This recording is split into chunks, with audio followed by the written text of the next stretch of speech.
Hello friends, അടുത്ത സെഷനിലേക്ക് കിടക്കാം. തായ്പിനും 6 പേർക്കും 6 സർവൻസ് ആണ്. അവരൊക്കെ കൂടി ഇനി പോകാനുള്ള സ്ഥലം എന്ന് പറഞ്ഞാൽ പാലിയാണ്. പാലി എന്ന് പറഞ്ഞാൽ ഏകദേശം 40 മൈലിന് മേലെ ദൂരമുണ്ട്. നടന്നല്ലാതെ വേറെ പോകാൻ മാർഗ്ഗമില്ല. കുന്ന് കയറി നടക്കുക. വഴിയുണ്ടെങ്കിലും വഴി ചരിഞ്ഞ് പിഴിഞ്ഞൊക്കെ കിടക്കണം. അത് വഴി കൂടി പോയി കഴിഞ്ഞിട്ടുണ്ടെങ്കിൽ സ്ട്രെയിറ്റ് ആയിട്ട് പോകാമെങ്കിലും ഡിസ്റ്റൻസ് കൂടുതലായിരിക്കും. അപ്പോൾ അവർ കുന്ന് കയറി അതിൻ്റെ സ്ലോപ്പിലൊക്കെ കൂടി ആസ്വദിച്ച് പോകാം. പക്ഷേ കുന്ന് കയറാനായിട്ട് ബുദ്ധിമുട്ടാണ്. ഓരോരുത്തരുടെയും കയ്യിലൊക്കെ ധാരാളം വെയിറ്റ് ഉണ്ട്. അവർ കുക്ക് ചെയ്യണ പാത്രങ്ങൾ, അഥവാ സായിപ്പിൻ്റെ കസേര, ഭക്ഷണപാത്രങ്ങൾ, എല്ലാ സാധനങ്ങളും ഭക്ഷണം വേറൊരു ബാഗിലാക്കി എടുത്തിട്ടുണ്ട്. അപ്പോൾ അവർക്ക് പതുക്കെ കയറാൻ പറ്റില്ല, കുന്നൊക്കെ കയറി ഇറങ്ങിപ്പോൾ. പക്ഷേ അപ്പോഴും അതിലൂടെ പോകുമ്പോൾ ഒരു മെച്ചമെന്ന് വെച്ചിട്ടുണ്ടെങ്കിൽ കുന്നിൻ്റെ സൈഡിലുള്ള തണൽ മരങ്ങളിൽ തണൽ പറ്റി അങ്ങോട്ട് പോകാം. പിന്നെ പ്രശ്നമില്ല, നമ്മുടെ മാനീറ്റർ ഇവിടെ ഇല്ല. 40 മൈൽ ദൂരെയുള്ള പാലിയിലാണുള്ളത്. അപ്പോൾ ഇവർക്ക് ധൈര്യമായിട്ട് പോകാനായിട്ടുള്ള ഒരിത് കിട്ടി. അപ്പോൾ ദാരി വഴി വേണം അവർക്ക് പോകാനായിട്ട്. അപ്പോൾ രാവിലെ തന്നെ ബ്രേക്ക്ഫാസ്റ്റ് കഴിച്ചിട്ടില്ല. മോർണാലുവ എന്നൊരു സ്ഥലത്ത് പോയിട്ട് അവർ ബ്രേക്ക്ഫാസ്റ്റ് കഴിക്കും. ബ്രേക്ക്ഫാസ്റ്റ് കഴിച്ച് കുറച്ച് നേരം റെസ്റ്റ് എടുത്ത് പിന്നെയും അവർ പോകണം. അതായത് നമ്മൾ വിചാരിക്കുന്ന 17 മൈൽ നടന്നപ്പോൾ തന്നെ ഏകദേശം അവസരമായി. അവർ 17 മൈലിൽ നിന്ന് ഇത്രയും വെയിറ്റ് കൊണ്ടാണ് നടക്കുന്നത്. അപ്പോൾ അവർ ദാരി ഇതുവ എന്നൊരു സ്ഥലത്ത് ക്യാമ്പ് ചെയ്തു. അവിടെ ചെറിയ സെറ്റപ്പ് ഉണ്ട്. അവിടെ ക്യാമ്പ് ചെയ്ത് ഫയറൊക്കെ കൂട്ടി ഭക്ഷണമൊക്കെ കഴിക്കാനുള്ള പരിപാടിയൊക്കെ ഇട്ട്. അപ്പോൾ സായിപ്പ് ഇങ്ങനെ ഇരുന്ന് ആലോചിക്കുമ്പോഴാണ്, കാരണം നല്ല സീനറിയാണ് അവിടെ. രാവിലെ കിഴക്കുന്ന് ഇങ്ങനെ സൂര്യൻ ഉദിച്ച് വരാം. പക്ഷേ ഇപ്പോൾ ഡൗണായി, സൺ ഡൗണായി, ഇരുട്ട് പകർന്നുകൊണ്ടിരിക്കുകയാണ്. ഭൂപ്രകൃതി നല്ല ഭംഗിയാണ്. പക്ഷേ അതൊന്നും ആസ്വദിക്കാനുള്ള നേരമില്ല. ഒരു കണക്കിന് അവർ ഭക്ഷണമൊക്കെ ഉണ്ടാക്കി കഴിച്ചു. നേരത്തെ തന്നെ എല്ലാം കിടന്നു. രാവിലെ തന്നെ പുറപ്പെടാനുള്ളതല്ലേ. രാവിലെ അവിടെ നിന്ന് പാക്ക് ചെയ്തു.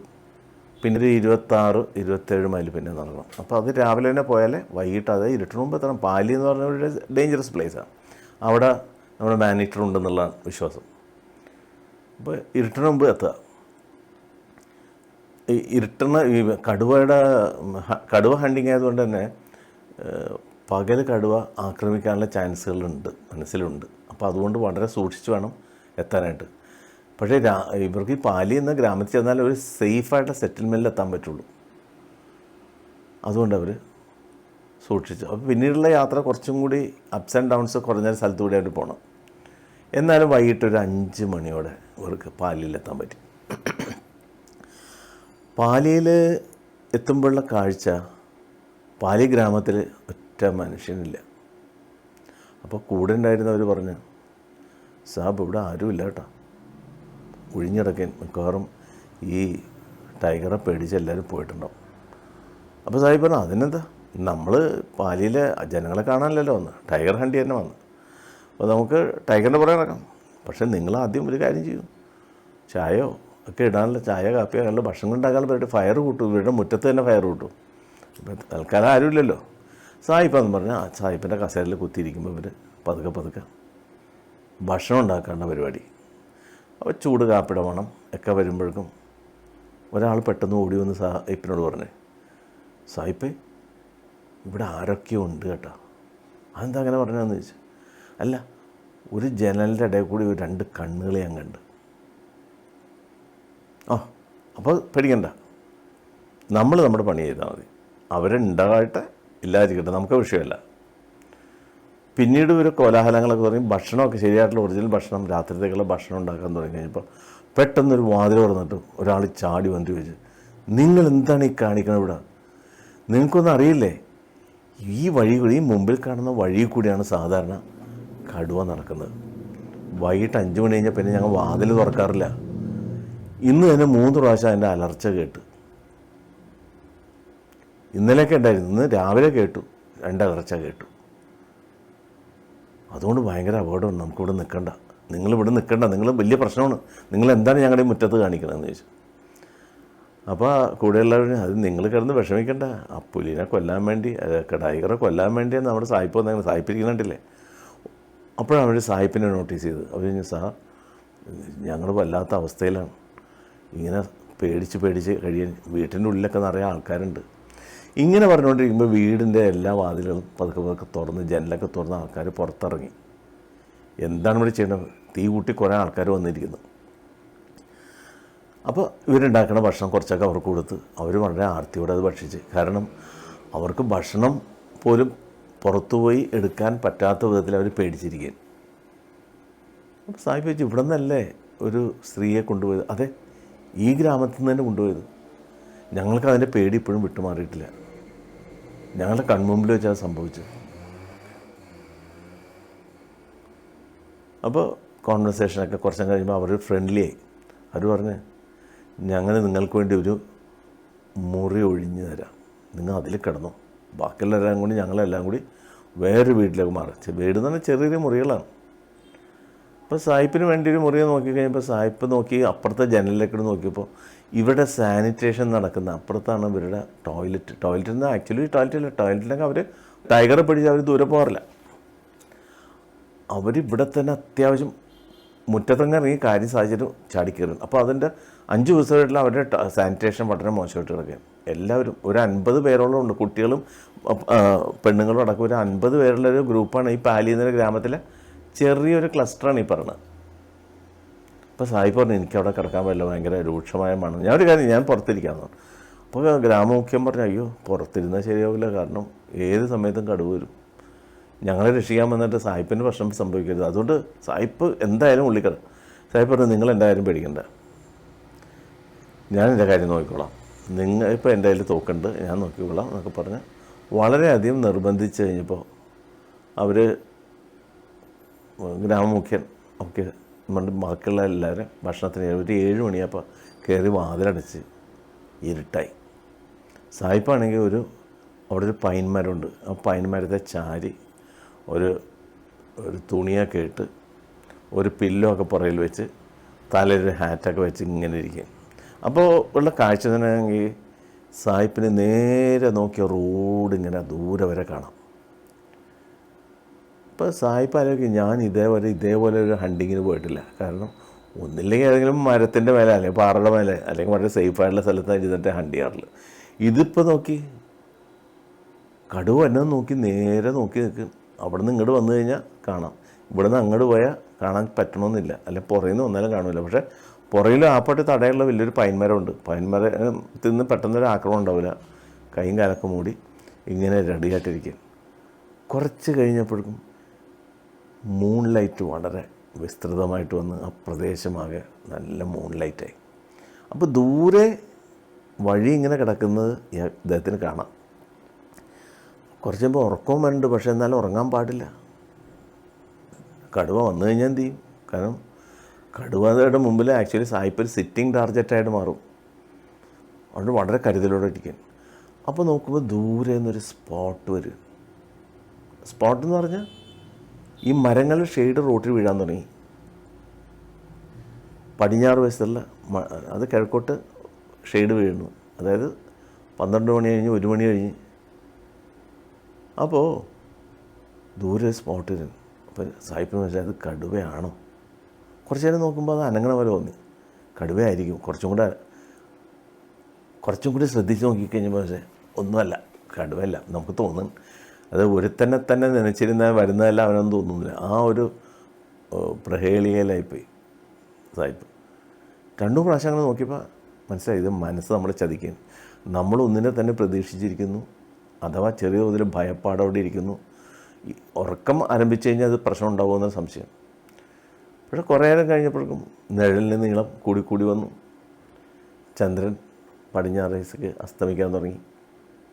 അപ്പോൾ സാഹിബിന് മനസ്സിലായി, ഇനിയൊന്നെങ്കിലും ഒന്നും ഉറങ്ങിയില്ലെങ്കിൽ ഭയങ്കര പ്രശ്നം. നേരം വെളുക്കാറായ ശേഷം സാഹിബ് പതുക്കെ കുന്തകാലയിൽ പതുക്കെ ഇരുന്നിട്ട് കാലിൻ്റെ മുട്ടിൻ്റെ ഇടയിൽ തലയും വെച്ചിട്ട് പതുക്കെ ഉറങ്ങാൻ തുടങ്ങി.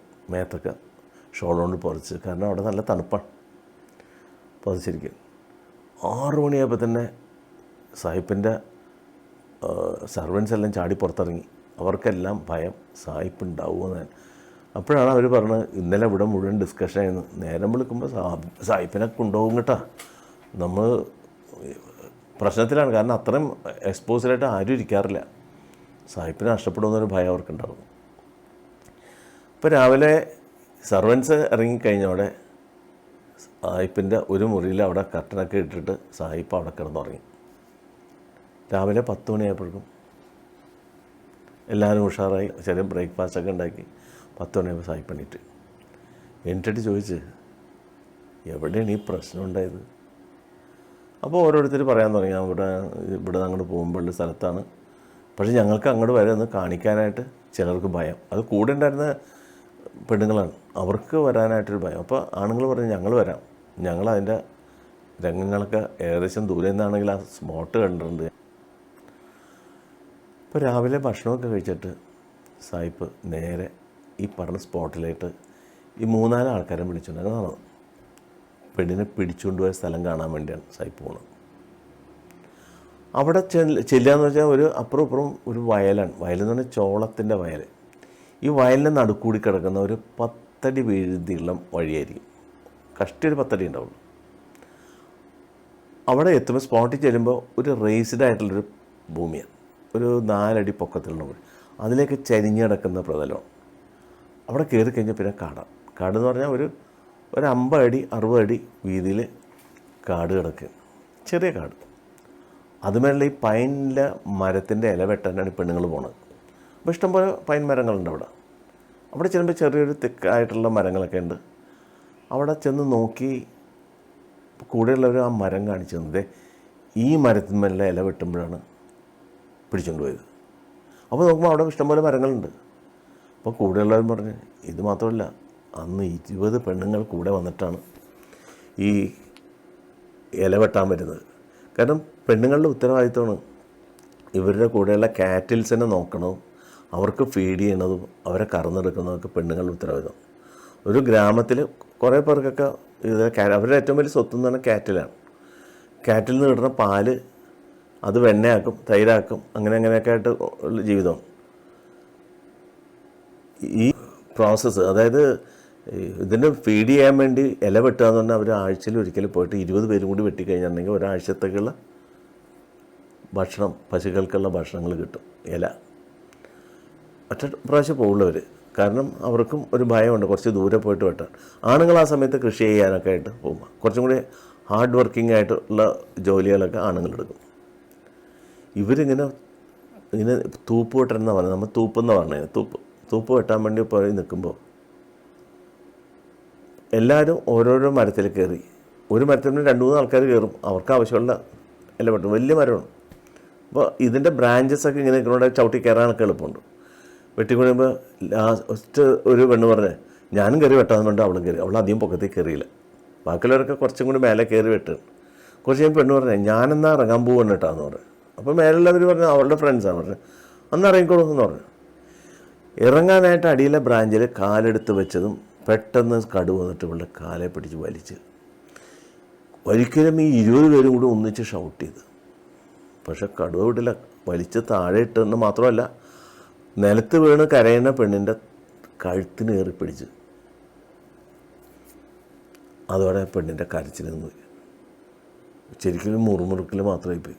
കാരണം തോട്ടിനെ പിടിച്ച് ഇവിടെ ഇതിൽ നിന്ന് പെണ്ണുങ്ങളെ കൂടി കൂട്ടക്കരച്ചിലും ബഹളമൊക്കെ ആയിക്കെങ്കിലും കടുവ ഒന്നും നോക്കാതെ അപ്പുറത്തേക്ക്, അതായത് ഇവർ ഇല വെട്ടുന്നതിൻ്റെ തൊട്ടപ്പുറത്ത് വേറെ ഇതേപോലെ ബുഷിയായിട്ടുള്ള കാടുണ്ട്. അതിന് ഇൻ ബിറ്റ്വീൻ ഇടയിൽ ഒരു 15 അടി 20 അടി വീതിയിലൊരു വെള്ളം ഒഴുകണ ഒരു ചാനലുണ്ട്. വെള്ളം ചില സമയത്ത് വെള്ളം ഉണ്ടാവില്ല, ചില സമയത്ത് വെള്ളം ഉണ്ടാവും. കാരണം അവിടെ ദൂരെ നിന്ന് വെള്ളത്തിൻ്റെ അവൈലബിലിറ്റി അനുസരിച്ചാണ് ഒഴുകണത്. എനിക്ക് പറഞ്ഞാൽ വല്ല ഇറിഗേഷൻ കാനലിൽ വല്ലതായിരിക്കും. ചില സമയത്ത് വെള്ളം ഉണ്ടാവും, ചില സമയത്ത് വെള്ളം ഉണ്ടാവില്ല. അങ്ങനെ ഒഴുകിക്കൊണ്ടിരിക്കുന്ന ആ ഇത് ക്രോസ് ചെയ്ത് കടുവ ഈ പെണ്ണിനെ മേടിച്ചുകൊണ്ട് അപ്പുറത്തേക്ക് പോയി. ഇവരൊക്കെ കൂടി ബഹളം ഉണ്ടാക്കിയത് ഓടി. അവർ വീട്ടിലോട്ട് വന്നു, എല്ലാവരും കൂടി ഓടി, പേടിച്ച് ഓടി. ഇവിടെ പുരുഷന്മാരുണ്ടെങ്കിൽ അവരെ വിളിച്ചുകൊണ്ട് പോകാമെന്നും കരുതി വന്നു. അവിടെ വന്നപ്പോഴും അവർ ഊണ് കഴിക്കാൻ വന്ന സമയമായിരുന്നു, ഉച്ചക്ക്. അവരെല്ലാം പാട്ടയും ഇതൊക്കെ ആയിട്ട് ഓടിക്കൊട്ടി ഇവിടെ വന്ന് ഭയങ്കര ബഹളമായിട്ട് ഇങ്ങനെ നിൽക്കും. അവർക്ക് ആ വെള്ളത്തിൻ്റെ ചാലിലേക്ക് ഇറങ്ങാനായിട്ട് പേടി. കാരണം ആ ചാലിൻ്റെ അപ്പുറത്ത് പിന്നെ പൊക്കമുള്ള ഭൂമിയാണ്, അവിടെ മരമുണ്ട്. മരത്തിൻ്റെ ഇടയിലേക്കാണ് കടുവ പോയിരിക്കുന്നത്. അപ്പോൾ നാച്ചുറലി ഇവർക്ക് ഭയം ഉണ്ടാവും, പെട്ടെന്ന് അങ്ങ് പോകാൻ പറ്റുമോ? ബഹളം ഉണ്ടാക്കി ചെണ്ടയൊക്കെ കൊട്ടിക്കഴിഞ്ഞ് പെട്ടെന്ന് ഒരു റോറിങ് കിട്ടും അപ്പുറം തൊട്ടടുത്താണ്. അത് ഈ മരത്തിൻ്റെ ഒരു ഒരു ഒരു 20 അടിയല്ല 30 അടി മാറി ഇരുട്ടാണ് അവിടെ. പക്ഷെ ഭയങ്കര റോറിങ് സൗണ്ട്. ഇവർ പേടിച്ച് ഓടിക്കഴിയുമ്പോൾ ചിലർ വീണ് അവരുടെ മേത്തോടി ചവിട്ടി ഓടി. ഒരു കണക്കിന് അവരിവിടെ എത്തിക്കഴിഞ്ഞിട്ട് ഈ പെണ്ണിനെ പിടിച്ചുകൊണ്ട് പോയ വാർത്ത പറയുന്നതിനേക്കാൾ കൂടുതൽ കാര്യമായിട്ട് അവരെടുത്തത്, താൻ പോണ വഴി എന്നെ ചവിട്ടിയിട്ട് പോയില്ലേ, ഞാനും വീണുപോയില്ലേ, നിങ്ങളെന്നെ തള്ളിയിട്ടില്ലേ. ഭയങ്കര അവിടെ സ്റ്റാമ്പേഡ് ഉണ്ടായി. അപ്പോൾ അത്ര അങ്ങനെ പറഞ്ഞു കഴിയുമ്പോൾ ഓരോരുത്തർ പറഞ്ഞു ഒരു കാര്യം ചെയ്യും, തോക്കുള്ള 2 പേരുണ്ട്, അവരും പിടി. ഒരാൾ അവിടെ തോക്കുള്ള ആളുണ്ട് അന്നേരം. അവരോട് വരാൻ പറഞ്ഞ് അയാളും ചെറിയ പാട്ടൊക്കെ ആയിട്ട് പോയി. പിന്നെ അവിടെ പോയി പാട്ടയും കൂട്ടി ഇങ്ങനെ നിൽക്കുമ്പോഴാണ് ഏത് ഡയറക്ഷനാണെന്നറിയാതെ ഈ തോക്കുകാരൻ വെറുതെ ഒരു വെടി, അതായത് വെറുതെ ഒരു വെടി മേലോട്ട് എയിം ചെയ്ത് വെടിയാക്കാൻ പറ്റില്ല. ഏതായാലും ഗ്രൗണ്ടിൽ നിന്ന് ഒരു 10 അടി പൊക്കത്തിലാണ് വെടിവെച്ചത്. അതായത് കടുവക്കിട്ട് കൊള്ളാൻ ചാൻസ് ഇല്ല വെടി. അങ്ങനെ വെടിവെച്ച്. ഇത് കേട്ടവിടെ ഇവർക്ക് പെട്ടെന്ന് റോറിങ്ങുകൾ വന്നപ്പോൾ ഇവർക്ക് തോന്നി കടുവ അങ്ങോട്ട് വരികയെന്ന് തോന്നി. ഇവർ സകലത് ഉപേക്ഷിച്ചിട്ട് കൂട്ടി അവിടെ. കടുവ അത്ര സ്ട്രോങ് ആയിട്ട് റോർ ചെയ്തപ്പോൾ, അതായത് വെടി ശബ്ദം കേട്ടപ്പോഴേക്കും കടുവ ഇത്രയും ഭയങ്കരമായിട്ട് റോർ ചെയ്ത് ഇവർ പേടിച്ചു പോയി. അവിടെ വന്ന് കുത്തിരിക്കുമ്പോൾ സങ്കടം. ആ പെണ്ണിനെ രക്ഷിക്കാൻ പറ്റില്ല മാത്രമല്ല പെണ്ണിൻ്റെ ബോഡിയെങ്കിലും എടുക്കാൻ പറ്റില്ല. ഇനി രക്ഷപ്പെടില്ല, കാരണം ഒരു കടി കടിച്ചാൽ പ്രശ്നമല്ല. അങ്ങനെ ആ ദിവസം മുഴുവൻ വിഷമിച്ച് കഴിഞ്ഞുകൂടി. വൈകിട്ടിന് മുമ്പ് തന്നെ എല്ലാവരും പെരയിൽ കയറി കഥ അടച്ചിരിക്കാൻ തുടങ്ങി. അപ്പോൾ എല്ലാവരുടെ മനസ്സിൽ നഷ്ടപ്പെട്ട ആ പെണ്ണിനെ പറ്റിയായിരുന്നു. ഇനി ആ വീട്ടിൽ ആ ഇന്നൊരു കൊച്ചിൻ്റെ അമ്മയില്ല, മരിച്ചു കഴിഞ്ഞു. ഒരു ഭർത്താവിനൊരു ഭാര്യ നഷ്ടപ്പെട്ടു. ആ വിഷമത്തിൽ ഇങ്ങനെ ഇരിക്കും. പിന്നീട് സായിപ്പ് ചെല്ലണവർ അവർ പുറത്തോട്ട് ഇറങ്ങുന്നില്ല, പേടി കൊണ്ടിട്ട്. ഇവിടെ നിന്നുള്ള വിശേഷങ്ങളൊക്കെ ആരൊക്കെയോ വഴി അറിയുന്നുണ്ട്, പുറത്ത് ഒരു പെണ്ണിനെ കൊണ്ടുപോയി എന്നല്ല അവർക്ക് അറിയില്ല.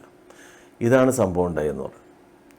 എന്നിട്ടൊരു ഉച്ചയോടെ വന്നിട്ട് ഒരു മീൽസ് ഉണ്ടാക്കി ഉച്ചക്കത്തെ ലഞ്ച് ഇവർ കഴിച്ച് സായിപ്പ് കഴിച്ചിങ്ങനെ ഇരിക്കുമ്പോൾ ഗ്രാമമുഖ്യം വന്നിട്ട് ഒരു കാര്യം പറഞ്ഞു, സാർ ഞങ്ങൾക്ക് സാറ് ഉപകാരം ചെയ്യണം. ഈ കണ്ട ഈ കോൺഫീൽഡ്, ഈ ഫീൽഡ് മുഴുവൻ വിളഞ്ഞ് കിടക്കും. ഈ ധാന്യങ്ങൾ ഞങ്ങൾക്ക് കൊയ്തെടുക്കാനായിട്ട് കട്ട് ചെയ്തെടുക്കാനായിട്ട് പേടിയാണ് അങ്ങോട്ട് പോകാൻ. കാരണം അത് ദൂരെ പോകുമ്പോൾ അത് കടുവയുടെ അടുത്തേക്കാണ്, നമ്മുടെ വീടിനേക്കാളൊക്കെ വളരെ ദൂരെയാണ് കോൺ വിളഞ്ഞിരിക്കുന്നത്. വീടിൻ്റെ അടുത്തുമുണ്ട്, പക്ഷേ വലിയൊരു ഏരിയയിലാണ് കിടക്കുന്നത്. അങ്ങേറ്റം വരെ പോയി ഇത് വിളവെടുക്കാൻ ഞങ്ങൾക്ക് ഭയമാണ്. സാബ് ഞങ്ങൾക്കൊരു കാവൽ നിൽക്കുമോ തോക്കുമായിട്ട്? അപ്പോൾ സാബ് പറഞ്ഞ ഒരു കാര്യം ചെയ്യും, നിങ്ങൾക്ക് ധൈര്യമായിട്ട് വെച്ചോ, എത്ര പേരുണ്ട് കൊയ്യാനായിട്ട് എടുക്കാൻ? അപ്പോൾ ഞങ്ങളെല്ലാവരും വരാം, പെട്ടെന്ന് കൊയ്ത് തീരാന്ന് കൊണ്ട് ഒരു അവിടെ ചെന്നു. അപ്പോൾ ഇദ്ദേഹം തോക്കുമായിട്ട് അവിടെ അതിൻ്റെ ആ തിട്ടയിൽ കാവൽ നിൽക്കാൻ നോക്കി, ദൂരെ നിന്ന് കടുവാനുണ്ടാവാനുണ്ട്. അപ്പോൾ ഇദ്ദേഹം തോക്കുമായിട്ട് നിന്ന് കൊണ്ട് മാത്രം അവർക്ക് വളരെ സ്പീഡിൽ ഇതെല്ലാം പറയാൻ പറ്റി. ഒരു വൈകിട്ട് 5 മണിയൊക്കെ ആയപ്പോഴും ഒരു 85% ഫീൽഡ് അവർ കൊയ്തെടുത്ത്. എന്നിട്ട് അയാൾ പറഞ്ഞു, ഇത് കൊയ്തെടുത്തില്ല എങ്കിൽ ഒരാഴ്ച കൂടി കഴിഞ്ഞാൽ ഈ സാധനം നിലത്ത് വീണ് വേസ്റ്റായി പോകും. ഞങ്ങൾ ഒരു വർഷം അധ്വാനിച്ചത് മുഴുവൻ വെറുതെ പോകും. ഞങ്ങൾക്കിനി ഒരാഴ്ചയല്ല 2 ആഴ്ചയായാലും പുറത്തിറങ്ങാനുള്ള ധൈര്യമില്ല. ഏതായാലും ഇത്രയും ഞങ്ങൾ വിളവെടുത്ത വളരെ സന്തോഷം. അപ്പോൾ ഇനി ബാക്കിയിട്ടല്ല അതും കൂടി അത് സാരമില്ല, അത് ഞങ്ങളുടെ വീടിനടുത്താണല്ല. ഇപ്പോൾ മാത്രമല്ല മറ്റുള്ള ചെടികളെല്ലാം വെട്ടി വീഴ്ചത്തേക്കൊണ്ട് ദൂരെ നിന്നുള്ള കടുവ വന്നാലും ഞങ്ങൾക്ക് കാണാൻ പറ്റും ദൂരെ. അപ്പോൾ ആരെങ്കിലും കാവൽ ദൂരെ നിന്ന് വരണ്ടെന്ന് നോക്കിയെന്നാൽ മതി. ശരി. അപ്പോൾ സാഹിബ് ആ പരിപാടി കഴിഞ്ഞ് വീട്ടിൽ വന്ന് കയറിയിട്ട് പറഞ്ഞു, നിങ്ങൾ ഇവരുടെ ഭക്ഷണമെന്ന് പറഞ്ഞാൽ ലിമിറ്റഡ് ക്വാണ്ടിറ്റി, ഞങ്ങളുടെ ഭക്ഷണമൊക്കെ തീർന്നു. അപ്പോൾ ഇതിനിടയ്ക്ക് സാഹിബ് ഒരു 2-3 ദിവസം, അത് പിറ്റേ ദിവസം അതിൻ്റെ പിറ്റേ ദിവസം അങ്ങനെ 2-3 ദിവസമായിട്ട് പുള്ളിക്കാരൻ ഇത് പോയ കാടിൻ്റെ പുറകെ നടക്കാൻ തുടങ്ങി.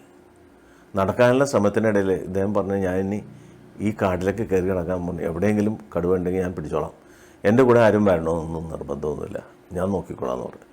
അപ്പോൾ അവിടുത്തെ കുറച്ച് പെണ്ണുങ്ങൾ വന്നിട്ട് പറഞ്ഞു, സാബ് അവളുടെ എന്തെങ്കിലും ഒരു അവശിഷ്ടം എന്തെങ്കിലും കിട്ടുകയാണെങ്കിൽ ഞങ്ങൾക്ക് ഊണ് തന്നെ, ഞങ്ങൾക്ക് അവളെ ദഹിപ്പിക്കാനായിട്ടുള്ള അവസരം ചെയ്തു തന്നെ. അവളെ ദഹിപ്പിച്ചില്ലെങ്കിൽ അവർക്ക് മോക്ഷം കിട്ടില്ല. അപ്പോൾ സാഹിബിന് അറിയാം അന്നത്തെ ആൾക്കാരുടെ കൾച്ചർ, ഇങ്ങനെയൊരു കൾച്ചറുണ്ട് അവിടെ. ചെറിയ എല്ലിൻ്റെ കഷ്ണമാണെങ്കിൽ ശരി, അത് ദഹിപ്പിച്ച് കഴിഞ്ഞിട്ടുണ്ടെങ്കിൽ മോക്ഷം കിട്ടും എന്നുള്ളതാണ്. സാഹിബ് ഒരു ചെറിയ ലിനൻ്റെ തുണിയൊക്കെ മേടിച്ച് പോക്കലിട്ട് നടന്ന് ആ പെണ്ണിനെ പിടിച്ച മരത്തിൻ്റെ സൈഡിലെത്തി. അപ്പോൾ സാഹിബിന് മനസ്സിലായി. പലരും പലതും പറഞ്ഞ് ഇതൊക്കെ ഏതാണ് ശരിയെന്ന് അറിയില്ല. കാരണം ആൾക്കാർ ചിലർ വിഭ്രാന്തി കൊണ്ട് മനസ്സിൻ്റെ പേടി കൊണ്ട് പറയണൊക്കെ ശരിയാണോന്നില്ല. ഇതേപോലെ സ്പോട്ട് ഇൻസ്പെക്ഷൻ വേണ്ടി നടക്കുകയാണ്. അപ്പോൾ ഈ മരത്തിൻ്റെ തൊട്ട് താഴെ ഇറങ്ങിക്കഴിഞ്ഞപ്പോൾ ദൂരെ 2 പാറ നിൽക്കുന്നുണ്ട്. പാറയുടെ ഇടയിൽ നിന്നും പഗ്മാർക്ക്, കടുവയുടെ കാൽപാദം നടന്നു വന്നായിട്ട് കണ്ട്. അപ്പോൾ നോക്കി പോയപ്പോഴേക്കും ആ പഗ്മാർക്ക് വന്ന് നിൽക്കുന്നത് ഇവർ മരം വെട്ടണതിൻ്റെ തൊട്ടടിയിലുള്ള ഒരു കുഴി പോലെ സ്ഥലം. അപ്പോൾ മനസ്സിലായി കടുവ അതിലേക്ക് കൂടി വന്നിട്ട് ഇവിടെ ഒരു കുഴി പോലെ മാന്തിയിട്ട് അതിൽ കിടക്കുകയായിരുന്നു. എത്ര നേരം കിടന്നിട്ടുണ്ടാവുമെന്ന് മനസ്സിലാവില്ല. അപ്പോഴാണ് ഈ പെണ്ണുങ്ങളവിടെ മരം വെട്ട ഇല പറിക്കാൻ വേണ്ടി വന്നത്. അപ്പോൾ കടുവ കരുതി മേലെന്ന് ഇറങ്ങി വരട്ടെ, അപ്പോൾ പിടിക്കാമെന്ന് പറഞ്ഞ് നോക്കിയാൽ വെയിറ്റ് ചെയ്ത് കിടന്ന് അവസാനം ആദ്യം ഒരു നിർഭാഗ്യവതി ഇറങ്ങി വന്ന് അതിനെ പിടിച്ചുകൊണ്ടുപോയി. അപ്പോൾ പിന്നെ പോയ വഴി ട്രാക്ക് ചെയ്തു. അപ്പോൾ ഒരു സ്ഥലത്ത് ആ അപ്പുറത്തുള്ള ഉയർച്ചയുള്ള ഭൂമിയിലോട്ട് അങ്ങോട്ട് കയറി ചെന്ന് നോക്കിക്കഴിഞ്ഞപ്പോൾ ഒരു സ്ഥലത്ത് ബ്ലഡ് ഇങ്ങനെ തലം കെട്ടി ഉണങ്ങി കട്ട പിടിച്ചിടക്കും, കറുത്താണ്. അപ്പോൾ മനസ്സിലായി പുള്ളിക്കാരൻ ഈ സ്ത്രീയെ ഇവിടെ വെച്ച് തന്നെ ചാപ്പിട്ട്. അതുകൊണ്ടാണ് അവിടെ നിന്ന് ഇവർ പലപ്പോഴും വന്നപ്പോഴും റൂറിങ് കേട്ടത്. അത് അവിടെ ദൂരെ പോയിട്ടില്ല. സാധാരണ ഇതിൽ മാനിറ്റർ ആണെങ്കിൽ പോലും ഇവനെ ആരെങ്കിലും കൊന്നു കഴിഞ്ഞാൽ, അതായത് 8-10 മൈൽ ഈ 80 കിലോ ഒക്കെ വെയിറ്റുള്ള ആളെയും കൊണ്ട് പോയിട്ടുള്ള കടുവകളുണ്ടെന്ന് പറയണം. ഇവന് അത്രയും ധൈര്യമാണ്. കാരണം 435 എരനെ പിടിച്ചേക്കണത്. പിന്നെ അവന് അത്രയും ധൈര്യമായി. ഇവന്മാർ ഒന്നും ചെയ്യല, വെറുതെ ഒന്ന് വെച്ചെടുത്ത് കഴിഞ്ഞാൽ ഒക്കെ ഓടിക്കോളൂ എന്നുള്ള കാര്യം ഈ കടുവക്കറിയാം. അതിൻ്റെ ധൈര്യത്തിൽ അവൻ ആ മുമ്പിൽ നിന്ന് തന്നെ കഴിച്ചത് ഞാൻ പെണ്ണിനെ. അപ്പോഴാണ് അദ്ദേഹം പറയണത്, അതായത് ചില ആൾക്കാരുടെ ചില അന്ധവിശ്വാസമുണ്ട്. മനുഷ്യനെ പിടിച്ചു കഴിഞ്ഞാൽ തലയും കാലും തിന്നില്ല എന്നുള്ള ഒരു ധാരണ അവിടുത്തെ ജനങ്ങളുടെ ഇടയിൽ. അപ്പോൾ ഇദ്ദേഹത്തിൻ്റെ നരേഷനിൽ ഇദ്ദേഹം പറയുന്നത് വെച്ചാൽ അങ്ങനെയില്ല. കടുവയുടെ വിശപ്പും ദാഹവും എല്ലാം അനുസരിച്ച് തല മാത്രമല്ല തലമുടി വരെ തിന്നും, കാലും കാൽപാദം കാലിൻ്റെ നഖവും എല്ലാം തിന്നും, ഇനി ചോരയിൽ പുരണ്ട തുണി വരെ തിന്നും. അപ്പോൾ അതിനൊന്നും ഒരു വ്യത്യാസമില്ല. കാരണം ഇന്നത് കഴിക്കാമോ ഇന്നത് കഴിക്കാൻ പറ്റില്ലെന്ന് കടുവക്കൊന്നുമില്ല. കടുവ മാനിറ്ററാണെങ്കിൽ കംപ്ലീറ്റ് തിന്നും. കാത്തിരിക്കുന്ന ജനങ്ങൾക്ക് കൊടുക്കാനായിട്ട് എന്തെങ്കിലും ഒരു കഷ്ണം. അങ്ങനെ സെർച്ച് ചെയ്ത് നടക്കുമ്പോൾ ഒരു ചെറിയ എല്ലിൻ്റെ കഷ്ണം കിട്ടി. അദ്ദേഹം അത് പൊതിഞ്ഞ് പോക്കറ്റിലിട്ട് ഗ്രാമത്തിൽ കൊണ്ട് കൊടുക്കാൻ. എന്നിട്ട് രാവിലെ മുതൽ വൈകിട്ട് വരെ ആ കാടിൽ കൂടിയൊക്കെ അലഞ്ഞ് ഒരു 2-3 മൈലൊക്കെ ചുറ്റും നടന്ന്. ഇത് ആ ഒരു ദിവസം മാത്രമല്ല, 3 ദിവസം കണ്ടിന്യൂസ് ആയിട്ട് പുള്ളി അവിടെയൊക്കെ നടന്നു നോക്കി. അവസാനം പുള്ളിക്ക് മനസ്സിലായി കടുവയുടെ ഇവിടുത്തെ പരിപാടി കഴിഞ്ഞ്, ഇവിടെ നിന്നുള്ള ഇരപിടുത്തം കഴിഞ്ഞ് ഇനി കടുവയ്ക്ക് 100 മൈൽ സ്ക്വയർ മൈൽസ് പുള്ളിക്ക് അധികാരമുള്ളതല്ലേ. ഇനി വേറെ സ്ഥലത്ത് പോയി കഴിക്കാമെന്ന് പറഞ്ഞിട്ട് വേറെ സ്ഥലത്ത് പോയിട്ടുണ്ടാണോ. അപ്പോഴും പുള്ളിക്കറിയാം ഈ കടുവയുടെ ശരിക്കും ഹെഡ് ഓഫീസ് എന്ന് പറഞ്ഞാൽ നൈനിറ്റാലിൻ്റെ തൊട്ടടുത്തുള്ള ചമ്പാവത്തിലാണ്. ചമ്പാവത്തിലാണ് പുള്ളിക്കാരൻ അധികം പിടിച്ചേക്കുന്ന ആൾക്കാർ. കാരണം അവിടെ അത് ഹെഡ് ഓഫീസാണല്ലോ. അവിടെ നിന്ന് ഒരു പിടുത്തം കഴിഞ്ഞ് കഴിഞ്ഞാൽ പിന്നെ അവൻ വേറെ സ്ഥലത്തോട്ട് പോകും. അവിടെ ഒരെണ്ണം പിടിച്ചിട്ട് തിരിച്ച് ചമ്പാവത്തിൽ വരും. പിന്നെ കുറച്ച് കഴിയുമ്പോഴേക്കും പിന്നെയും പോകും. അങ്ങനെയൊക്കെയുള്ള പരിപാടി. അതിൻ്റെ റൂട്ട് നമ്മളീ പറഞ്ഞ റൂട്ട് മാപ്പ് ഏകദേശം സായിപ്പ് റെഡിയാക്കി കഴിഞ്ഞപ്പോഴേക്കും ഇങ്ങനെയാണ് ഇതിൻ്റെ റൂട്ട്. പല കില്ലിങ്ങിലൊക്കെ നോക്കിക്കഴിഞ്ഞപ്പോൾ ചമ്പാവത്തിൽ വരും, പിന്നെയും പോവും, പിന്നെ തിരിച്ച് ചമ്പാവത്തിൽ വരും, പിന്നെയും പോവും, അവിടെ ഒരെണ്ണത്തിനെ കൊന്നിട്ട് പിന്നെയും വരും. അപ്പോൾ പുള്ളിക്ക് ചമ്പാവത്തുമായിട്ടൊക്കെ എന്തൊക്കെയോ അടുത്ത ബന്ധമുണ്ട്. അവിടെയാണ് പുള്ളിക്കാരൻ വളരെ കംഫർട്ടായിട്ട് കിടക്കുന്നത്. അദ്ദേഹം വന്ന് ഗ്രാമക്കാരോട് പറഞ്ഞേ പുള്ളി സ്ഥലം വിട്ടിരിക്കുന്നു, ഇവിടെ ഇല്ല, ഇനി മിക്കവാറും ചമ്പാവത്തിലോട്ട് തന്നെ പോയിട്ടുണ്ടാവും, അതുകൊണ്ട് നിങ്ങൾ ധൈര്യമായിട്ടിരിക്കുക. അപ്പോൾ പിറ്റേ ദിവസം തന്നെ പോകണം എന്നുള്ള ധാരണയിലിരിക്കുകയും. ആ സമയത്ത് ഈ ഗ്രാമമുഖ്യം പറഞ്ഞേ ഞാനൊരു കാര്യം കൂടി പറഞ്ഞ സാബ് കേൾക്ക്. കാരണം ഞങ്ങളുടെ ഇവിടുന്ന് അധികം തൊട്ടടുത്ത് തന്നെ അധികം ദൂരെ അല്ലാതെ ഒരു കുടുംബമുണ്ട്. അവർ ഒറ്റയ്ക്ക് താമസിക്കാൻ. അവർക്ക് കുറച്ചും കൂടി സ്ഥലമുണ്ട്, ഞങ്ങളെക്കാൾ കൂടുതൽ സ്ഥലമുണ്ട്. അതുകൊണ്ട് അവർ ആളെ വെച്ച് അവിടെ കൃഷി ചെയ്യുന്നുണ്ട്. അവർക്ക് 2 പെൺമക്കളാണ്. ഒരു കൊല്ലമായിട്ടുണ്ട്. 2 പെൺമക്കളിൽ പശുവിന് പുല്ലരിയാനാണ് അവരുടെ മെയിൻ പ്രശ്നം. ഈ പെണ്ണുങ്ങൾ പോയി പുല്ലരിയാൻ പോകും. ഈ 2 പെൺമക്കൾ പുല്ലരിയാൻ പോയപ്പോഴേക്കും എവിടെ നിന്നും ഒരു കടുവ ഓടി വന്നിട്ട് ഒരു പെണ്ണിനെ പിടിച്ചുകൊണ്ട് പോയി. അത് ചേച്ചിയായിരുന്നു. അനിയത്തി പുറകെ ഓടി, അയ്യോ എൻ്റെ ചേച്ചീനെ തായോ, എൻ്റെ ചേത്തിനെ തായോ, കടുവ കൊണ്ടുപോകണേന്ന് പറഞ്ഞാൽ പുറകെ ഓടി. എന്നിട്ട് പറഞ്ഞ് ചേച്ചീനെ തന്നിട്ട് നീ എന്നെ കൊണ്ടുപോക്കുമെന്നൊക്കെ പറഞ്ഞിട്ട് പുറകെ ഓടണം. അപ്പോൾ ഗ്രാമീണർ ഇത് കണ്ട അന്തം വിട്ടേക്കാണ്. ആരും കടുവയുടെ പുറകെ പോകാറില്ല. ഈ പെൺകുട്ടി മാത്രം വളരെ ധൈര്യത്തോടെ പോകും. പുറകിൽ ഇങ്ങനൊരാൾ ഒച്ചെടുത്തുകൊണ്ട് തന്നെ കടുവക്ക് ഇഷ്ടപ്പെട്ടില്ല. കടുവ ഉടനെ പിടിച്ച ആളെ നിലത്തോട്ട് വെച്ച് തിരിഞ്ഞു നിന്ന് പെട്ടെന്ന് ഇവള് തിരിച്ചോടിയപ്പോൾ കടുവക്ക് സംശയം, ഇനിയിപ്പോൾ തിരിച്ചോടി അവളെയും കിട്ടിയില്ല, ഇവിടുത്തെ സാധനം വല്ലവരും എടുത്തുകൊണ്ട് പോയാലും ചെയ്യുന്നതുകൊണ്ട് അവൻ ഈ രണ്ടാമത്തെ കൊച്ചൻ്റെ പുറകെ ഓടിയില്ല, ആ ചേച്ചിനെ പിടിച്ചുകൊണ്ട് പോയി. പക്ഷേ അനിയത്തിക്ക് എന്ത് പ്രശ്നം പറ്റി? അനിയത്തി വീട്ടിൽ വന്ന് മൗനിയായിപ്പോയി, മിണ്ടാൻ പറ്റില്ല. പെട്ടെന്നൊരു മെൻ്റൽ ഷോക്ക് വന്നിട്ട് ഇത്രയും നേരം എൻ്റെ കൂടെ ഉണ്ടായിരുന്ന ചേച്ചി ഇപ്പം ഇല്ല, പെട്ടെന്നൊരു മരണം സംഭവിക്കുക. അതിലൂടെ മൗനിയായിപ്പോയി. ഇവൾക്കാണെങ്കിൽ 2 കുട്ടികളുണ്ട്, 4 വയസ്സും 6 വയസ്സുള്ള 2 പിള്ളേരുണ്ട്. പക്ഷേ അവരോട് പോലും സംസാരിക്കാൻ പറ്റാത്ത വിധത്തിൽ മൗനിയായിപ്പോയി.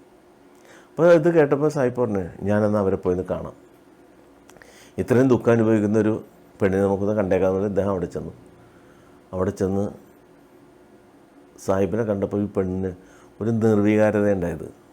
എന്ത് പറയാനാണ്? സാഹിബ് ഉടനെ പറഞ്ഞ്, നിങ്ങളുടെ ചേച്ചിനെ കൊണ്ടുപോയ ആ കടുവനെ പിടിക്കാനാണ് ഞാൻ വന്നേക്കണത്, മിക്കവാറും തന്നെ അതിനെ പിടിക്കും. അത് കേട്ടോടെ അവർ 2 കൈയും കൂപ്പി സാഹിബിനെ കാലേ തൊട്ട് കണ്ണിൽ വെച്ച്. സാഹിബിന് അത് ആദ്യത്തെ അനുഭവമായിരുന്നു. കാരണം ആരും സാഹിബിനെ കാലേ തൊട്ട് തലയിൽ വെച്ചിട്ടില്ല. സാഹിബ് അത് കണ്ട് അപ്പം അവരുടെ മനസ്സിൻ്റെ വിഷമം സാഹിബിന് മനസ്സിലായി. അവരെ കൺസോൾ ചെയ്യാൻ ഇതേ മാർഗമുള്ളൂ, ഞാൻ നിങ്ങൾക്ക് സങ്കടം തന്നിരിക്കുന്ന ആ കടുവയെ കൊന്നിരിക്കും, ധൈര്യമായിട്ടിരിക്കുക എന്ന് പറഞ്ഞ് സാഹിബ് ഇറങ്ങി വന്നു. എന്നിട്ട് ഗ്രാമമുഖ്യനോട് പറഞ്ഞ്, നിങ്ങൾ ധൈര്യമായിട്ടിരുന്നോളൂ, കാരണം കടുവ സ്ഥലം വിട്ടിരിക്കുന്നു, ഇനി നിങ്ങൾക്ക് തൽക്കാലം പേടിക്കണ്ട, ഞാനും എൻ്റെ ആൾക്കാരുമായിട്ട് മടങ്ങ് നാളെ രാവിലെ. അപ്പോൾ മടങ്ങാവുന്ന ചമ്പാവത്തിലേക്ക് മടങ്ങാനായിട്ട് ഇതൊരു ദുർഘടം പിടിച്ച വഴിയുണ്ട്. ആ വഴിയിലൂടെ ശരിക്കും പറഞ്ഞാൽ ഈ മാനേറ്റർ ഇപ്പോൾ സ്ഥലം വിട്ട് പോയി എന്നുള്ളൊരു ധാരണയുള്ളൂ. ചിലപ്പോൾ സ്ഥലം വിട്ട് പോയിക്കൊണ്ടിരിക്കുകയായിരിക്കും, ഓൺ ദ വേ ചിലപ്പോൾ അവനെ കണ്ടുമുട്ടാൻ ചാൻസ് ഉണ്ട്. അപ്പോൾ അതുകൊണ്ട് സൂക്ഷിച്ച് പോകണം. പിറ്റേ ദിവസം രാവിലെ ഒരു ബ്രേക്ക്ഫാസ്റ്റ് ഒക്കെ കഴിഞ്ഞിട്ട് നടക്കാൻ തുടങ്ങി. അപ്പോൾ രാവിലെ പോയാലേ വൈകിട്ട് 5 മണിക്ക് ചമ്പാവത്തിലെത്തുള്ളൂ. അവരിങ്ങനെ പോയിക്കൊണ്ടിരിക്കുമ്പോഴേക്കും ഇടയ്ക്കിടയ്ക്ക് ഓരോരോ ഗ്രൂപ്പ് വന്ന് ഇവരുടെ കൂടെ കൂടി. അവർ റോഡിൽ കാത്തിരിക്കുന്ന ഏതെങ്കിലും ഗ്രൂപ്പ് വന്നിട്ടുണ്ടെങ്കിൽ അവരുടെ കൂടെ കൂടാം. അപ്പോൾ ഒരു ടീമായി കഴിഞ്ഞ് പോകാൻ ധൈര്യം ഉണ്ടല്ലോ. അവരുടെ കയ്യിലൊക്കെ ചെണ്ടയും പാട്ടൊക്കെ ഉണ്ട്, അങ്ങനെ പോകുക. അപ്പോൾ സായിപ്പ് ഇവരൊക്കെ വെച്ചുകൊണ്ട് ഇങ്ങനെ നടന്നു പോയിക്കൊണ്ടിരിക്കുക. നടന്ന് ഏകദേശം ഉച്ചക്കത്തെ ഭക്ഷണം എല്ലാം അവർ കഴിച്ചു. പിന്നെ നടന്നപ്പോൾ സായിപ്പ് പറഞ്ഞു, ഒരു കാര്യം ചെയ്യാം, നമുക്ക് ദാ കാണുന്ന മരത്തിൻ്റെ അടുത്ത് ഇപ്പോൾ അത് മാറിയിരിക്കാം, കുറച്ച് നേരം റെസ്റ്റ് എടുക്കുക. കാരണം എല്ലാവരും നടക്കുകയല്ലേ, ഇടക്കിടക്ക് ഒരു റെസ്റ്റ് കൊടുത്തില്ലെങ്കിൽ സായിപ്പിൻ്റെ സാമഗ്രികളായിട്ടാണ് എല്ലാവരും നടക്കുന്നത്, അവർക്ക് റെസ്റ്റ് വേണമല്ലോ. അപ്പോൾ സായിപ്പിനെ കസേരമേ കുറച്ച് നേരമൊക്കെ ഇരിക്കാം. അങ്ങനെ ഇരുന്ന് നടന്ന് പോയിക്കൊണ്ടിരിക്കുമ്പോൾ ഒരാൾ പറഞ്ഞു, സായിപ്പോടെ കടുവനെ പിടിക്കാൻ വന്നേക്കണല്ലേ, ഞങ്ങൾക്കൊരു കാര്യം പറയാനുണ്ട്. എന്ത് കാര്യം പറയാനുള്ളത്? നിൽക്കണ മരം കണ്ടില്ലേ, ആ വണ്ണമുള്ള മരം, ആ മരം ഒരു 2 മാസം മുമ്പ് ഞങ്ങൾ 20 പേരുണ്ടായിരുന്നു, ചമ്പാവത്തിലോട്ട് പോകുമായിരുന്നു. അപ്പോൾ ആ മരത്തിൻ്റെ അവിടെ എത്തിയപ്പോൾ ഞങ്ങൾ കുറച്ച് നേരം നിന്ന് കയ്യിൽ പുതിയ ഭക്ഷണം കഴിക്കാൻ വേണ്ടി ഭക്ഷണം കഴിച്ചുകൊണ്ടിരിക്കുമ്പോൾ എങ്ങും ഒന്നൊരു കരച്ചിൽ കേട്ട് രക്ഷിക്കണേ വേണ്ടി ഒരു പെണ്ണിൻ്റെ സൗണ്ടാണെന്ന് മനസ്സിലായി. ഞങ്ങൾ അവിടെ ഇവിടെ നോക്കിയിട്ട് ഞങ്ങൾക്ക് മനസ്സിലാകുന്നില്ല, എവിടെ നിന്നാണ് സൗണ്ട് തന്നെ മനസ്സിലാകുന്നില്ല. കുറേയൊക്കെ നോക്കി, തോന്നിയതാണ് അന്ന് സംശയം. പെട്ടെന്നൊരാളെ ഒരു കാഴ്ച കാണും, ഒരു 10 അടി താഴ്ച ഒരു ഭൂമിയുണ്ട്. ഈ കണ്ണ റോഡിൻ്റെ തൊട്ടപ്പുറത്ത് തന്നെ 10 അടി താഴ്ചയിൽ ഭൂമിയുണ്ട്. ഭൂമിയിൽ കൂടി നേരെ അപ്പുറത്തേക്ക് പോയി കഴിഞ്ഞാൽ അവിടെ ഒരു കോൺഫീൽഡ് ഉണ്ട്. അതിലെ കൂടി ഒരു കടുവ ഒരു പെണ്ണിനെ പിടിച്ചുകൊണ്ട് പോണ രംഗമാണ് കാണുന്നത്. പെണ്ണിൻ്റെ കുഞ്ചിക്ക് പിടിച്ചിട്ട് പെണ്ണിൻ്റെ മുടി കിടന്ന് നിലത്തുഴയുണ്ട്, കാലും നിലത്തുഴയുണ്ട്. ഇഴയൻ കിടന്ന്. പെണ്ണിൻ്റെ ജീവൻ പോയിട്ടില്ല. അയ്യോ രക്ഷിക്കണേ രക്ഷിക്കണേ ദൈവമേ രക്ഷിക്കണേ എന്ന് പറഞ്ഞ് കരച്ചിൽ മാത്രമേ ഉള്ളൂ. ഇവർ 20 പേരും നോക്കി കണ്ണ് തള്ളിയിരിക്കുകയാണ്. എന്നിട്ട് ഇവർ പറഞ്ഞ് ഞങ്ങളിത് കണ്ടിട്ട് ഒന്നും ചെയ്യാൻ പറ്റാതെ വേഗം തന്നെ ചമ്പാവത്തിലോട്ട് പോകാൻ ശ്രമിക്കുമ്പോഴാണ് ഒരൊച്ച കേട്ട്. കാരണം കുറേ ആൾക്കാർ ഈ കടുവയുടെ പുറകെ ഓടാൻ തുടങ്ങി. അപ്പോൾ എന്താ സംഭവിച്ചതെന്നുണ്ടെങ്കിൽ ഈ പെണ്ണും വേറെ കുറേ പെണ്ണുങ്ങളോട് ചുള്ളി വെട്ടാനായിട്ട് അവിടെ അടുത്തുള്ള ചെറിയ കാട്ടിൽ ചുള്ളി വെട്ടാൻ വന്നതാണ്. ചുള്ളി വെട്ടിക്കൊണ്ടിരിക്കുമ്പോൾ ഇതിലൊരു പെണ്ണിനെ എടുത്തിട്ട് കടുവ പോണ രംഗങ്ങളൊക്കെ ഉണ്ട്. അപ്പോൾ മറ്റുള്ള പെണ്ണുങ്ങളെല്ലാം ഓടിപ്പോയി ഗ്രാമത്തിൽ പോയിട്ട് അവിടുത്തെ പുരുഷന്മാരോടൊക്കെ പറഞ്ഞ് അവർ ചെണ്ടയും പാട്ടയും തോക്കൊക്കെ ആയിട്ട് ഊട്ടിപ്പാഞ്ഞ് വരുന്ന വരവാനുണ്ട്. ഇവരെ കണ്ടു കഴിഞ്ഞപ്പോൾ ഞങ്ങൾക്കും ധൈര്യം. ഞങ്ങൾ ഇവരുടെ പുറകെ പോയി. ഏകദേശം ഒരു ഫർലോങ് ഇവരുടെ പുറകെ അവർ സ്പീഡിൽ പോകണേ ഞങ്ങളും പോകുന്നുണ്ട്. അപ്പോൾ ഇവർ ഈ പാട്ടയും കുപ്പിയൊക്കെ ഇവരുടെ കയ്യിലുള്ളതുകൊണ്ട് ഞങ്ങൾ പുറകെ പോകും. പോയി കുറച്ചങ്ങോട്ട് ഉള്ളിൽ ചെന്നപ്പോൾ ഒരു പാറയുടെ മേലെ പെണ്ണ് കവന്ന് കിടക്കാൻ. പെണ്ണിൻ്റെ മേത്ത് വസ്ത്രം ഈ കൊണ്ടോണ വഴിക്ക് ഈ വസ്ത്രമൊക്കെ എല്ലായിടത്തൊക്കെ ഉടക്കി അത് പോയിട്ടുണ്ടാവും. പെണ്ണ് കവന്ന് കിടക്കാൻ. അപ്പോൾ ഒരാൾ അയാളുടെ കയ്യിലുള്ള ലിനൻ തുണിയെടുത്ത് ആ പെണ്ണിനെ പൊതിയാൻ നേരത്ത് പെണ്ണിൻ്റെ മേത്ത് ഒരു തുള്ളി രക്തമില്ല. പെണ്ണ് മരിച്ചു കഴിഞ്ഞു. പെണ്ണിൻ്റെ മേത്തുണ്ടായിരുന്ന രക്തം മുഴുവൻ ഈ കടുവ നക്കി തുടച്ചിട്ടിരിക്കും. അതായത് അതിനെ തിന്നാൻ ആരംഭിച്ചിട്ടില്ല. അതിനു മുമ്പ് തന്നെ ജനങ്ങൾ ചെന്നുകൊണ്ട് കടുവ പെട്ടെന്ന് ഓടി മാറി ഒരു സ്ഥലത്ത് ഇത്രയും വലിയ ബഹളം കേട്ടപ്പോൾ ഓടി മാറി നിൽക്കും. അപ്പോൾ ഇവർക്ക് മനസ്സിലായി കടുവ എന്തായാലും ഒരു ഇരയെ പിടിച്ചാൽ ആ ഇരയുടെ വിസിനിറ്റിയിൽ പോവില്ല, അത് ദൂരെ നോക്കി കണ്ടാവും. അപ്പോൾ നമുക്ക് കഴിയുന്നതും വേഗം ഈ ബോഡി എടുത്ത് നമുക്ക് പോകാം. എല്ലാവരും കൂടി ബോഡി കവർ ചെയ്തിട്ട് വന്ന പോലെ സ്പീഡിൽ നടക്കാൻ തുടങ്ങിയപ്പോൾ ഞങ്ങൾ നടന്നു. ഒരു കണക്കിന് ഞങ്ങൾ റൂട്ടിൽ കയറി. പിന്നെ ഞങ്ങൾക്ക് നല്ല സ്പീഡായിരുന്നു ചമ്പാവത്തിലെത്താൻ. ഒരു കണക്കിന് ഞങ്ങൾ ചമ്പാവത്തിലെത്തി. അപ്പോൾ അങ്ങനെ കൂടി ഒരു കൊല ഇവിടെ നടന്നിട്ടുണ്ട് ഈ ടൈഗർ. അപ്പോൾ സാഹിബിനെ അതറിയാൻ വേണ്ടി പറഞ്ഞു. അപ്പോൾ സാഹിബ് പറഞ്ഞു നിങ്ങൾക്കൊന്നും ചെയ്യാൻ പറ്റിയില്ല, ആർക്കും ചെയ്യാൻ പറ്റിയില്ല, പെണ്ണ് മരിച്ച മാത്രം വെച്ചോ. അപ്പോൾ നോക്കുമ്പോൾ ഏകദേശം മണി 3:30 കഴിഞ്ഞ് 4 അപ്പോൾ സണ്ണിങ്ങനെ ടിൽറ്റ് ചെയ്തു, അതായത് അസ്തമിക്കാനുള്ള ഒരു ലക്ഷണം. അപ്പോൾ സാഹിബ് പറഞ്ഞു ഒരു കാര്യം നമ്മളിനി അധികം നേരം ഇവിടെ നിൽക്കണ്ട, കാരണം ഇരുട്ടിന് മുമ്പ് എന്തായാലും ചമ്പാവത്തിലെത്തണം. കാരണം ഓൺ ദ വേ എന്തെങ്കിലും പ്രശ്നം ഉണ്ടായിക്കഴിഞ്ഞാൽ 10-30 പേരുണ്ടെങ്കിലും ആരെങ്കിലും ഒരാളെ എന്തെങ്കിലും പറ്റിയാൽ നമുക്ക് ബുദ്ധിമുട്ടാണ്. പോകാം, നമുക്ക് ഉടനെ തന്നെ സ്ഥലം വിടാം. സാഹിബ് ഇവരെല്ലാം കൂട്ടി ചമ്പാവത്തിൽ ലക്ഷ്യമാക്കി നടക്കുക.